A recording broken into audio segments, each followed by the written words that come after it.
चलो मेरे प्यारे बच्चों, जय हिंद। कैसे हो आप सब? बिल्कुल मस्त व झकास होंगे। अभी हम लोग पढ़ेंगे कंपार्टमेंटल परीक्षा, जो आपका 7 मई का एग्जाम है। आपको पता है 7 मई, ठीक है ना?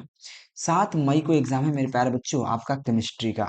इस केमिस्ट्री का हम लोग क्या पढ़ने वाले हैं? Most important 70 objective question. मेरे प्यारे बच्चों ध्यान देना। अभी आपके पास समय बचा 5 दिन। केमिस्ट्री का एग्जाम अभी बहुत समय बचा, 5 दिन। 5 दिन में आप कम से कम नहीं हो तो 70 में आप 60 प्लस कर सकते हो, क्योंकि आप याद रखना 70 नंबर का एग्जाम होता है जिसमें 60 प्लस इजी से कर सकते हो। उस करना कुछ नहीं होगा। जो हमारे बच्चे, जो भी ये स्टूडेंट हमसे, मैं आपको बता दें, अभी तक एक इंपॉर्टेंट क्वेश्चन का ऑब्जेक्टिव प्लस सब्जेक्टिव नहीं लिए हैं, वह ले लीजिए आप लोग, ठीक है ना?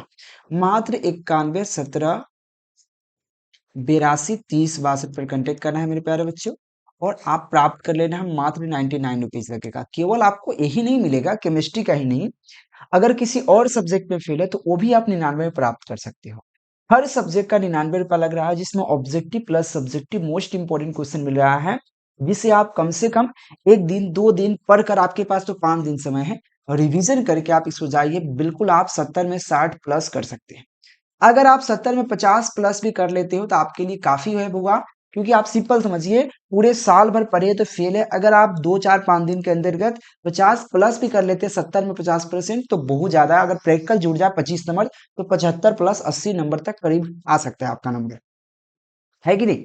तो आप लोग लेने के प्रयास करना भूलना मत। चलिए लेक्चर को शुरू करते हैं बिना देरी किए हुए। तो सबसे पहला क्वेश्चन आपके सामने कुछ इस प्रकार से आता है कि संक्रमण तत्व का अस्थायी आवर्त सारणी के अंतर्गत आता है। देखो, संक्रमण तत्व को हम लोग डी ब्लॉक के तत्व कहते हैं। याद रखना मेरे प्यारे बच्चों, डी ब्लॉक के तत्व को ही संक्रमण तत्व कहा जाता है। यानी कि 1 नंबर क्वेश्चन के लिए सी राइट हो जाएगा बउआ, ध्यान देना। और आप लोग की रिक्वेस्ट है, शेयर भी कर लीजिएगा आप लोग प्लीज, ठीक है? चलिए अगले क्वेश्चन, 2 नंबर क्वेश्चन क्या कहता है कि निम्नांकित में कौन सा प्रथम संक्रमण श्रेणी का सदस्य नहीं है? देखो बउआ, संक्रमण श्रेणी जो होता है 21 से 30 के तत्व हमारे संक्रमण श्रेणी कहलाता है। यानी कि एस्केंडेनियम से लेकर जिंक तक का तत्व हमारे संक्रमण श्रेणी कहलाता है। यहाँ पे बात करें तो मैग्नीशियम है। मैग्नीशियम क्या है? यह हमारे संक्रमण तत्व नहीं होता है। यानी कि ऑप्शन आपको सी राइट हो जाएगा 2 नंबर क्वेश्चन के लिए, ठीक है? और अभी तक इंपॉर्टेंट क्वेश्चन नहीं लिए मेरे प्यारे बच्चों, मैं आपको नंबर लिख देता हूं, फटाफट आप लोग कंटेक्ट कर लेना। 91, 17, 82, 30, 62 इस पर कंटेक्ट कीजिए मेरे प्यारे बच्चों। मात्र 99 में आपको पीडीएफ मिल जाएगा। या तो आप केकेजी क्लासेस का ऐप इंस्टॉल कर लीजिए, वहां से भी आप ये प्राप्त कर सकते हैं। केकेजी क्लासेस का प्ले स्टोर से ऐप इंस्टॉल कर लीजिए और वहां से भी आप इस पीडीएफ और क्लास को प्राप्त कर सकते हैं। मात्र 99 लग रहा है बुआ, 2 3 दिन अच्छा से तैयारी कर लीजिए, पढ़ लीजिए और अच्छे नंबर पास के जाइए। नहीं तो बच्चा पता चलेगा कि भाई फिर से 1 साल बचना पड़ जाए आपको, ठीक है? 3 नंबर क्वेश्चन है कि अपमार्जक को कहा जाता है। तो अपमार्जक को बेसिकली पृष्ठीय संक्रियन कहा जाता है। ऑप्शन आपको ए राइट हो जाएगा 3 नंबर क्वेश्चन के लिए। 4 नंबर क्वेश्चन कहता है रक्त का पीएच मान होता है। रक्त का पीएच वैल्यू होता है 7.2 से 7.5 के बीच। यानी कि ऑप्शन आपको डी राइट हो जाएगा, रक्त का पीएच वैल्यू। ग्रेफाइट किस प्रकार का क्रिस्टल है भैया? ये ग्रेफाइट बहुत प्यारा सा क्वेश्चन है। ग्रेफाइट जो बेसिकली है सहसंयोजी क्रिस्टल है, कोऑर्डिनेशन क्रिस्टल है। बी राइट हो जाएगा 5 नंबर क्वेश्चन के लिए। अगले क्वेश्चन 6 नंबर क्वेश्चन क्या कहता है? फलक केंद्रीय घनीय जालक, चालक नहीं जालक होना चाहिए, याद रखना मेरे प्यारे बच्चों, जालक, ठीक है ना? जालक में एक एकक कोशिका कितने एकक कोशिकाओं के साथ सहभाजित करता है? देखो मेरे प्यारे बच्चों, जो फलक केंद्रीय एकक कोशिकाएं होता है, एक एकक कोशिका जो होता है वो कितने एकक कोशिकाओं के साथ सहभाजित करता है? तो 8 एकक कोशिकाओं के साथ सहभाजित करता है। ऑप्शन ही राइट हो जाएगा। अगले क्वेश्चन देखा, सिल्वर युक्त अयस्क है। सिल्वर युक्त अयस्क कौन है? 7 नंबर क्वेश्चन है। तो याद रखना सिल्वर ग्लास, यानी कि ऑप्शन ए राइट हो जाएगा। सिल्वर ग्लास क्या? सिल्वर युक्त अयस्क होता है। आपको 8 नंबर क्वेश्चन कहता है मेरे प्यारे बच्चों, पैराइट को गर्म करने पर या गर्म करने पर सल्फर का निष्कर्षण कहलाता है। तो यहाँ पे पैराइट को गर्म करके सल्फर का निष्कर्षण क्या कहलाता है? 8 नंबर क्वेश्चन कह रहा है, तो उसे हम लोग भर्जन कहते हैं मेरे प्यारे बच्चों। यानी कि ऑप्शन आपको डी राइट हो जाएगा। नीचे नंबर आपको दिख ही रहा है, तो फटाफट आप लोग कंटेक्ट कर लीजिएगा मेरे प्यारे बच्चों। 99 में आपको इंपॉर्टेंट ऑब्जेक्टिव प्लस सब्जेक्टिव मिल जाएंगे, जिसे आप याद कीजिए, या उसका क्लास भी आप ले सकते हैं 99 रुपए में। आप केकेजी क्लासेस ऐप डाउनलोड करके, जहाँ पे पीडीएफ और क्लास दोनों मिल जाएगा। निम्नलिखित में से कार्बोनेट अयस्क है। कितना बच्चा बोलेगा सर क्या हो जाएगा 2 3 दिन में, 1 दिन में क्या कर लेंगे? भाई देखो, अगर ठान लो तो बहुत चीज कर सकते हो, नहीं करने वाला तो कभी होता ही नहीं है। साल भर पढ़े हो, कुछ किए ही नहीं हो, देखो आप पढ़ोगे तो कर सकते हो, एक दिन में 15 घंटा पढ़ लीजिए ना, 15 घंटा कम होता है भाई। 15 घंटा में कहाँ से कहाँ लोग यहाँ से दिल्ली पहुंच जाएगा, बात करते हो। 15 घंटा में लोग दिल्ली पहुंच जाता है। अब कहोगे कैसे नहीं होगा, पढ़ोगे तब होगा। लेकिन शुरू करो, शुरू तो करो भाई आप। निम्नलिखित में सब कार्बोनेट अयस्क है, किसका अयस्क है? 9 नंबर क्वेश्चन है मेरे प्यारे बच्चों, तो याद रखना मालाकाइट का यानी कि ऑप्शन आपको बी राइट हो जाएगा। अगले क्वेश्चन कहता है कैसिडोराइट अयस्क होता है, तो कैसिडोराइट किसका अयस्क है? 10 नंबर क्वेश्चन पूछ रहा है मेरे प्यारे बच्चों, तो कैसिडोराइट एसिन का अयस्क है, यानी कि ऑप्शन आपको डी राइट हो जाएगा। क्वेश्चन है एल्युमिनियम थर्मिक विधि द्वारा निष्कर्षण होता है, तो एल्युमिनियम थर्मिक विधि द्वारा हम निष्कर्षित किसको कर सकते हैं? कॉपर को कर सकते हैं, यानी कि ऑप्शन आपको क्या हो जाएगा मेरे प्यारे बच्चों? ऑप्शन आपको डी राइट हो जाएगा, कॉपर को कर सकते हैं। अगले क्वेश्चन है सामान्य सूत्र CnH2n+2 को यौगिक कहलाते हैं, एल्केन कहलाएगा। CnH2n+2 एल्केन होता है, CnH2n एल्केन जो होता है ये होता है CnH2n होता है, और एल्काइन जो होता है CnH2n-2 होता है। याद रखना मेरे प्यारे बच्चों, तो ऑप्शन ए राइट हो जाएगा। CH4 के सिग्मा बॉन्डों की संख्या होता है, CH4 में सिग्मा बंधन की संख्या होता है। सिग्मा बंधन कब होता है? जितना बॉन्ड घिरा हुआ है। देखो CH4 का स्ट्रक्चर कुछ इस प्रकार से बनेगा मेरे प्यारे बच्चों, ध्यान देना। तो 4 गो बॉन्ड है, तो इसलिए 4 इसमें सिग्मा हो जाएगा, तो 4 इसमें सिग्मा यानी कि ऑप्शन ए राइट हो जाएगा। एल्कीन में यहाँ पे क्वेश्चन है एल्कीन निम्नलिखित में से कौन सा अभिक्रिया देता है?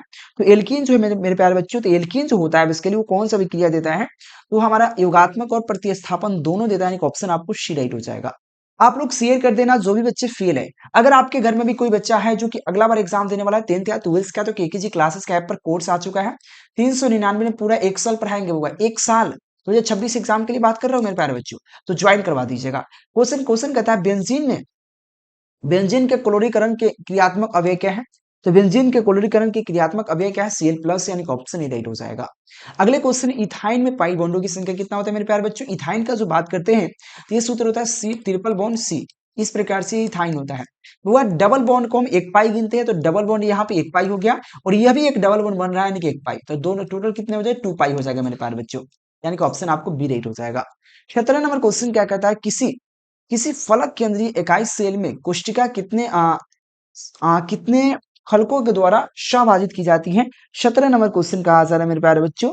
17 नंबर क्वेश्चन कहा गया किसी फलक केंद्रीय इकाई जालक में एक कोशिका या एक इकाई सेल कितने फलक द्वारा संभाजित किए जाते हैं मेरे प्यारे बच्चों?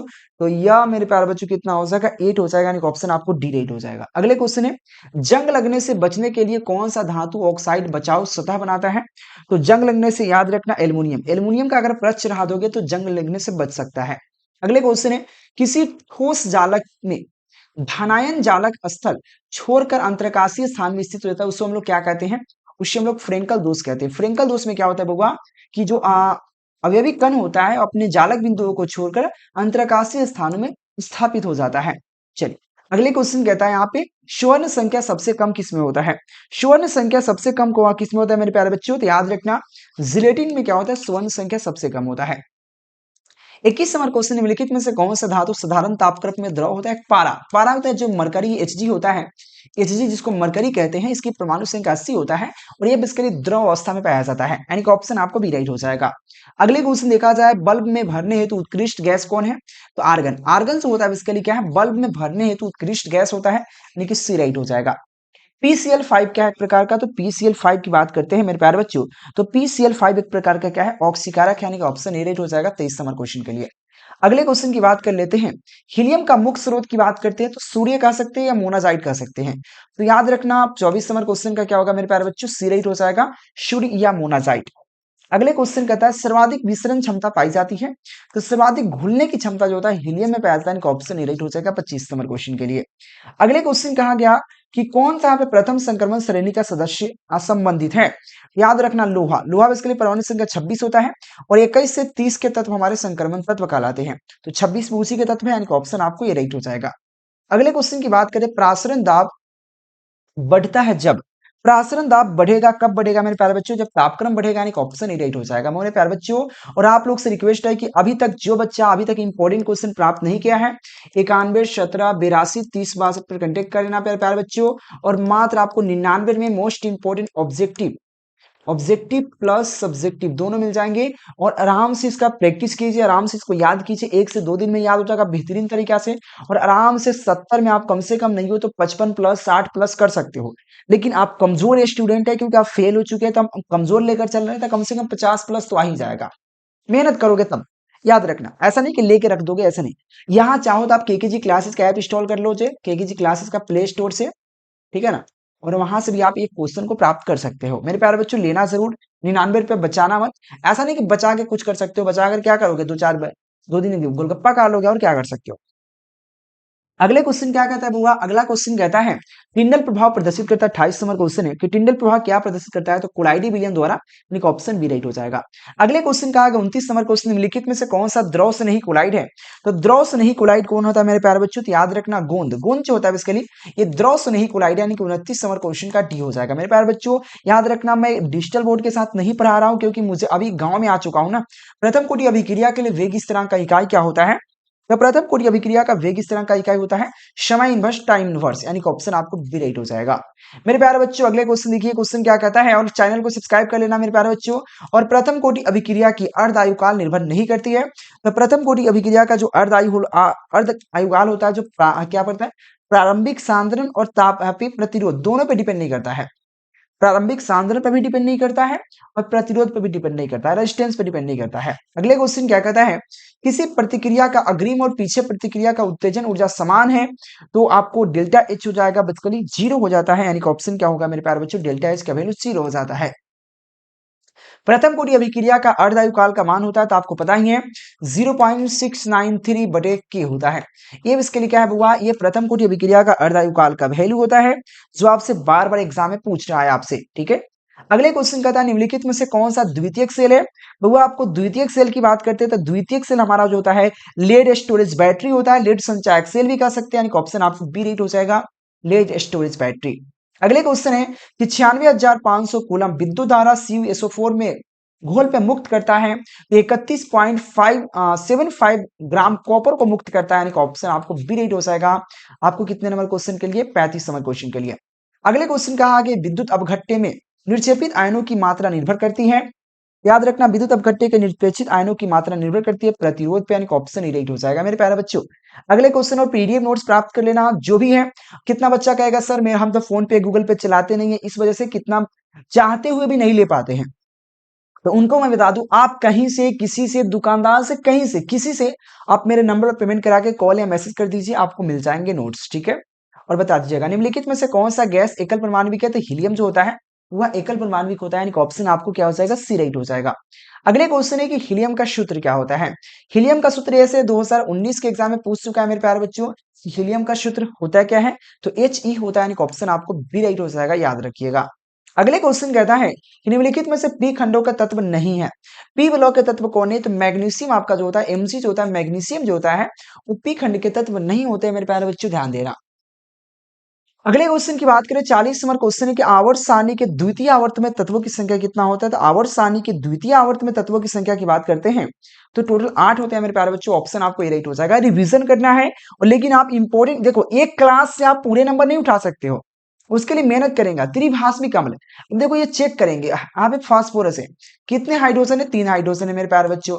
पहला बात, फास्फोरस की संयोजकता 5 होता है, तो एक ऑक्सीजन लगाएंगे, देखो 5 बॉन्ड हो गया। अब कितने यहाँ पे हैं, 3 ऑक्सीजन बच गया, तो 1 ऑक्सीजन 2 ऑक्सीजन 3 ऑक्सीजन। ये अब इसके लिए त्रिभाषमिक अम्ल है, क्योंकि त्रिभाषमिक इसलिए क्योंकि इसमें 3 एल्कोहल जुड़ा हुआ है, यानी कि ऑप्शन आपको ये राइट हो जाएगा। अगले क्वेश्चन की बात कर लेते हैं, अयस्क में उपस्थित अशुद्धि को कहते हैं गैंग कहते हैं मेरे प्यारे बच्चों, क्या कहते हैं, अयस्क में उपस्थित अशुद्धि को हम लोग गैंग कहते हैं। 42 नंबर क्वेश्चन का आपको बी राइट हो जाएगा। अगले क्वेश्चन की बात कर लेते हैं, कार्बनिक ग्रुप में कार्बन की परमाणु होता है, तो कार्बनिक ग्रुप में कार्बन की परमाणु sp2 हाइब्रिडाइजेशन होता है, यानी कि प्रसंकरण होता है, बी राइट हो जाएगा। अगले क्वेश्चन कहा गया यहाँ पे, आप इथाइल एसीटेट एवं CH3 MgBr की प्रतिक्रिया को बनाते हैं, इसको हम क्या कहते हैं, इसे हम लोग कहते हैं 3 डिग्री एल्कोहल कहते हैं, यानी कि ऑप्शन आपको बी राइट हो जाएगा। अगले क्वेश्चन देखा जाए मेरे प्यारे बच्चे, 1 डिग्री 2 डिग्री 3 डिग्री एल्कोहल में अंतर जांच करते हैं, तो 1 डिग्री 2 डिग्री 3 डिग्री एल्कोहल में अंतर जांच कौन कर सकता है, याद रखना उपयुक्त सभी, यानी कि ऑक्सीकरण विधि, लुकास प्रतिकारक जांच और विक्टर मेयर परीक्षण, सभी के माध्यम से आप कर सकते हैं। ऑप्शन डी राइट हो जाएगा। अगले क्वेश्चन देखा था, निम्नलिखित में से कौन सा प्राकृतिक रेशा है? तो प्राकृतिक रेशा की बात करते हैं तो याद रखना cellulose is right answer, B right हो जाएगा। मेरे प्यारे बच्चों एक चीज और ध्यान देना कि अभी तक देखो आप बोलोगे सर बार बार क्यों बोल रहे हैं, बार बार क्यों बोल रहे हैं, मुझे डिस्टर्ब कर रहे हैं, मुझे नहीं चाहिए। देखो भाई नहीं चाहिए कोई बात नहीं, आप मत लीजिए, ठीक है ना। लेकिन हम चाह रहे भाई कि आप लीजिए, ठीक है ना। कि आप अगर आप जब इतना खर्च किए हो तो ऐसा बोलो मत बोलना कि भाई 99 रुपया देकर सर बर्बाद कर देंगे, ऐसा नहीं है बुआ। देखो यहाँ पे एक साल नहीं हर साल हम 10 साल से पढ़ा रहे हैं बुआ। कभी भी आप कमेंट में नहीं देखोगे कोई बच्चा के जो हमसे पढ़ा है और फेल हो गया, ऐसा नहीं होता है। 10 साल से पढ़ा रहे हैं, ठीक है ना। तो मेरे प्यारे बच्चों अगर मेहनत करोगे आएंगे, लेकिन पहला बात क्वेश्चन को सिलेक्शन ऐसा ही होना चाहिए। क्या याद करोगे भाई, आप समझो तो तैयारी करोगे तो क्या करोगे, क्या बुक पर जाओगे पूरा याद कर लोगे, गेस पढ़ लोगे, क्या गेस में पढ़ोगे? भाई यहाँ पे सिलेक्टेड क्वेश्चन इसीलिए तो दे रहे हैं कि भाई इतना याद करो, इससे ज्यादा क्या कर सकते हो आप। 47 नंबर क्वेश्चन है कि यहाँ पे आर्लोन में होता है। आर्लोन में क्या होता है भाई, तो आर्लोन में इसके लिए क्या होता है, विनाइल क्लोराइड होता है भाई, विनाइल क्लोराइड, यानी कि ऑप्शन ए राइट हो जाएगा। अगले क्वेश्चन है कि पॉलिथीन, पॉलिथीन एक बहुलक है भाई, पॉलिथीन किसका बहुलक है? ये क्वेश्चन आपसे पूछा, पॉलिथीन एक बहुलक है तो पॉलिथीन किसका बहुलक होता है मेरे प्यारे बच्चों? तो याद रखना इथीन का होता है, सबसे इजी क्वेश्चन है, इथीन का, यानी कि बी राइट हो जाएगा। अगले क्वेश्चन निम्नलिखित में से कौन सा यहाँ पे सह बहुलक है भाई? सह बहुलक कौन है, ये क्वेश्चन आपसे कहा, 49 नंबर क्वेश्चन है कि सह बहुलक की बात करें तो यहाँ पे क्या है, सरन, सरन एक प्रकार का सह बहुलक है, ऑप्शन ए राइट हो जाएगा। अगले क्वेश्चन है कि कौन सा यहाँ पे कौन है जो कि पॉलीएमाइड है? पॉलीएमाइड कौन है मेरे प्यारे बच्चों? तो याद रखना पॉलीएमाइड एक प्रकार का आपको पता है नाइलॉन 66 है, यानी कि ऑप्शन आपको बी राइट हो जाएगा। अगले क्वेश्चन की बात कर लेते हैं। क्वेश्चन कहता है यहाँ पे कोबाल्ट, कोबाल्ट की प्रभावी परमाणु संख्या CONe2Cl का यहाँ पे कहा है कॉम्प्लेक्स आयन होगा। इसकी कॉम्प्लेक्स आयन क्या है? तो कॉम्प्लेक्स आयन टोटल 27 होंगे, यानी कि ऑप्शन आपको ये राइट हो जाएगा। 51 नंबर क्वेश्चन के लिए एक मिनट मेरे 36 होते हैं भाई 51 36 होंगे मेरे पास, 36 होते हैं, 51 नहीं होते भाई, 36 होते हैं, याद रखना। अगले क्वेश्चन की बात कर लेते हैं। यहाँ पे उपसंयोजक संख्या पूछ रहा है। देखो OX जो होता है, OX एक द्विदंतुर लिगेंड है और द्विदंतुर लिगेंड के लिए 2 उपयोग करते हैं। टोटल कितना है 3, तो 2 गुने 3 इक्वल टू क्या हो जाएगा 6। तो यहाँ पे उपसंयोजक संख्या जो आएगा होगा यहाँ पे 6 हो जाएगा, यानी ऑप्शन ए राइट हो जाएगा। अगले क्वेश्चन है कि BCC, और याद रहे कोई भी सब्जेक्ट 10 12 आर्ट साइंस कोई भी बच्चा अगर फेल है तो उनके लिए इंपॉर्टेंट क्वेश्चन अवेलेबल है, आप ले सकते हो। BCC सेल में वहां पे संकुलन क्षमता क्या होता है? BCC का जो संकुलन क्षमता की बात करते हैं कितना होता है, 68% होता है। BCC का क्या होता है होगा, BCC का BCC BCC का जो संकुलन क्षमता 68% होता है, 68%, ठीक है। और FCC की बात करते हैं, FCC के कितने होते हैं मेरे प्यारे बच्चों, 74%। और आपको SCC क्या होता है, 52%, यह होता है सबका। तो याद रखना ऑप्शन आपको बी राइट हो जाएगा आपका BCC का। FCC की बात कर लेते हैं, FCC का 74% होता है संकुलन क्षमता, यानी ऑप्शन डी हो जाएगा। अगले क्वेश्चन है कि एक क्रिस्टल, क्वेश्चन कहता है एक क्रिस्टल में कितने प्रकार के क्रिस्टल जालक संभव है? तो एक क्रिस्टल में बात करते हैं मेरे प्यारे बच्चों तो हमारे टोटल 14 प्रकार के जालक संभव होते हैं। शुद्ध जल का पीएच वैल्यू 7 होता है, 7 से कम अम्ल होता है, 7 से अधिक क्षार होता है। अगर 7 से कम है, 7 से कम है तो वो अम्ल हो जाएगा, अम्ल हो जाएगा, ठीक है, अम्ल। और 7 से अधिक है, 7 से अधिक अगर है मेरे प्यारे बच्चों, अधिक है तो वो बेसिकली क्षार हो जाएगा, ध्यान देना, ठीक है। चलिए अगले क्वेश्चन की बात कर लेते हैं बउआ। अगले क्वेश्चन क्या कहता है, निम्नलिखित में से कौन सा अनुसंख्यक गुणधर्म नहीं है? हिमांक का उन्नयन बिल्कुल है, क्वथनांक का उन्नयन बिल्कुल है, वास्तव के सापेक्ष अनुमान बिल्कुल है, पराशरण पराशरण पराशरण दाब भी बिल्कुल होता है, लेकिन प्रकाश के संक्रिया नहीं होता। और आपसे पूछा कौन नहीं है, तो ऑप्शन क्या होगा, सी इज राइट आंसर। अगले क्वेश्चन की बात कर लेते हैं, निम्नलिखित संक्रमण धातु के आयन जिसकी आप चुंबकीय आघूर्ण सबसे अधिक होगा उसके बायतम सेल में इलेक्ट्रॉनिक विन्यास क्या होगा? बायतम सेल में D5, यानी कि डी ऑर्बिटल में टोटल 1 से लेकर 10 इलेक्ट्रॉन भर सकते हैं। अगर D5 जिसमें भरा होगा उससे सबसे ज्यादा प्रबल होता है, यानी कि ऑप्शन आपको ए राइट हो जाएगा। संक्रमण तत्व के समान आप इलेक्ट्रॉनिक विन्यास क्या होता है? तो N-1 D1 to 10 NS1 to 2 होता है, यानी कि ऑप्शन बी राइट हो जाएगा 59 नंबर क्वेश्चन के लिए। 60 नंबर क्वेश्चन निम्नलिखित में से कौन सा आप भस्मीय आप कौन है? भस्मीय कौन है मेरे प्यारे बच्चों? 60 नंबर क्वेश्चन आपसे कहा जा रहा है भस्मीय कौन है, सबसे ज्यादा भस्मीय की बात करता है कि यहाँ पे भास्मिक कौन है? याद रखना H3PO4 क्या एक प्रकार का भास्मिक अम्ल है, ऑप्शन डी हो जाएगा मेरे प्यारे बच्चों। अगले क्वेश्चन है सल्फाइड एस्को का समाहरण आप एक क्वेश्चन है सामान्य डैश डैश संकेंद्रित करते हैं। तो सल्फाइड एस्को का जो सांद्रण होता है इसके लिए सबसे पता है कि स्फेनोत्प्लावन विधि द्वारा करते हैं, यानी कि ऑप्शन ए राइट हो जाएगा। और जो बच्चा अभी तक देखो भाई सिंपल बात है कि आप कुछ नहीं पढ़ो कोई दिक्कत नहीं है, लेकिन आप फेल हो तो ऐसा मत करो कि प्रयास ना करो। देखो ऐसा जरूरत नहीं कि आप कहोगे कि सर साल भर में कुछ हुए नहीं, क्या 2-4 दिन में क्या हो जाएगा। देखो बाबू, अंत भला तो सब भला। कहावत कभी गलती नहीं होता है। कहावत क्यों कहा गया, कहावत सही बात है। कहावत इसीलिए कहा जाता है ताकि वो कभी ना कभी रियल घटना पर आधारित होता है। तो आप लोग लीजिए 91 17 82 30 62 कांटेक्ट कीजिए, मेरा नंबर है, डायरेक्ट आपसे बात हो जाएगी। और 99 में आप important question objective plus subjective प्राप्त कीजिए और बेहतरीन इसकी तैयारी कीजिए। और बिल्कुल आप कर सकते हैं। आप अगर आप में अंदर जज्बा है, कर सकते हैं आप। अगले क्वेश्चन है 62 नंबर क्वेश्चन, कहता है मेरे प्यारे बच्चों कि उत्प्रेरक एक वस्तु है जो समय अवस्था प्राप्त करने की समय को कम कर देता है। सी राइट हो जाएगा। अगले क्वेश्चन है कि यहाँ पे क्वेश्चन है फिनॉल का सूत्र होता है बउआ। तो फिनॉल का सूत्र होता है C6H5OH होता है, जिसको हम फिनॉल को इस तरह से भी दर्शा सकते हैं, इस तरह से। ये भी इसके लिए व्यंजन है। अगर इसमें OH जोड़ देंगे, कहीं से भी OH जोड़ दीजिए, फिनॉल बन जाएगा। C6H5 क्या है, फिनॉल हो जाएगा। मिथॉक्सी मीथेन का सूत्र क्या होगा, सॉरी मिथेनॉल का सूत्र है तो CH3OH क्या हो जाएगा, मिथेनॉल हो जाएगा। यानी कि 64 नंबर क्वेश्चन का क्या होगा, ए राइट हो जाएगा। अगले क्वेश्चन ईथर क्या है, तो ईथर एक प्रकार का होता है क्या है, ईथर एक क्षारीय तत्व है। यानी कि ऑप्शन क्या हो जाएगा मेरे प्यारे बच्चों, बी राइट हो जाएगा। क्वेश्चन है ग्लिसरॉल। ग्लिसरॉल क्या है मेरे प्यारे बच्चों, तो ग्लिसरॉल एक प्रकार का क्या है, ट्राइहाइड्रिक अल्कोहल, यानी कि ऑप्शन सी राइट हो जाएगा। अगले क्वेश्चन 67 नंबर क्वेश्चन है कि यहाँ पे एथेनॉल जल में घुलनशील होता है, क्योंकि ये जल के साथ निर्माण करता है। सिंपल है, जल में जो घुलनशील होगा वो हाइड्रोजन बॉन्ड का निर्माण करेगा, क्योंकि हाइड्रोजन बॉन्ड नहीं बनाएगा तो जल में घुलनशील नहीं होगा। यहाँ पे का उत्कृष्ट गैसों का मुख्य स्रोत क्या है, तो उत्कृष्ट गैस का जो जहां पे अक्रिय गैस जो होता है मेरे प्यारे बच्चों, अक्रिय गैस वायुमंडल से प्राप्त हो, जैसे कि हीलियम हुआ, नियोन हुआ, आर्गन हुआ, हेक्सोन हुआ, रेडोन हुआ, ये सब क्या है, अक्रिय गैस है। इसको उत्कृष्ट गैस कहते हैं, वायुमंडल से प्राप्त होते हैं। अगले क्वेश्चन की बात करें, श्वेत फास्फोरस को किस द्रव में रखा जाता है। देखो श्वेत फास्फोरस बहुत खतरनाक है, ये ऑटोमेटिक जलने लगता है। जो माचिस का तिल्ली होता है वो लाल फास्फोरस होता है। लाल फास्फोरस जो होता है बताइए, माचिस जो उपयोग करते हो लाल फास्फोरस है। और एक व्हाइट फास्फोरस होता है और वो ऑटोमेटिक जलने लगता है, इसलिए उसको हम लोग जल में डुबा। आपने देखा होगा, एक चीज आपने नोटिस किया होगा, आप जादूगर क्या करते हैं, पानी में फास्फोरस रखते हैं, व्हाइट फास्फोरस, और पानी में से लोटा में से निकालेंगे और कुछ पानी और बाहर फेंकेंगे, आग लग जाएगा। वो व्हाइट फास्फोरस होता है भाई, पानी के अंदर रख लेता है, उसको निकालेगा फेंकेगा, कहेगा पानी है भाई, आग किससे लग गया, फास्फोरस ही वो। अगले क्वेश्चन देखिए मेरे पास 70 नंबर क्वेश्चन, उससे पहले फटाफट 91 17 और केकेजी क्लासेस का ऐप भी डाउनलोड कर लीजिए। 91 17 82 30 62। अगर इस पर आप कंटेक्ट कर लेते हो तो 99 PDF प्राप्त कर सकते हो, ऑब्जेक्टिव प्लस सब्जेक्टिव। पेमेंट आप कहीं से कराइए, कोई मतलब नहीं है, किसी से करा सकते हो, कॉल करके बता दीजिए, या केकेजी क्लासेस का ऐप इंस्टॉल कर लीजिए। केकेजी क्लासेस का ऐप इंस्टॉल कर लीजिए मेरे पास प्ले स्टोर से, वहां से भी आप 99 प्राप्त कर सकते हैं। लेने की प्रयास करना। हाइड्रोजन के ऋणात्मक घटते क्रम कौन है, तो हाइड्रोजन के ऋणात्मक घटते क्रम fluoride, chloride, bromide, iodide is right answer, and option A right हो जाएगा। 70 क्वेश्चन खत्म हुआ, डेली में आप प्रैक्टिस करा दूंगा बेहतरीन तरीका से। तो आप लोग लेने के प्रयास करना, इंपॉर्टेंट क्वेश्चन मेरे प्यारे बच्चों, किसी भी सब्जेक्ट का आप 99 प्राप्त कर सकते हो। थैंक यू मेरे प्यारे बच्चों, जय हिंद।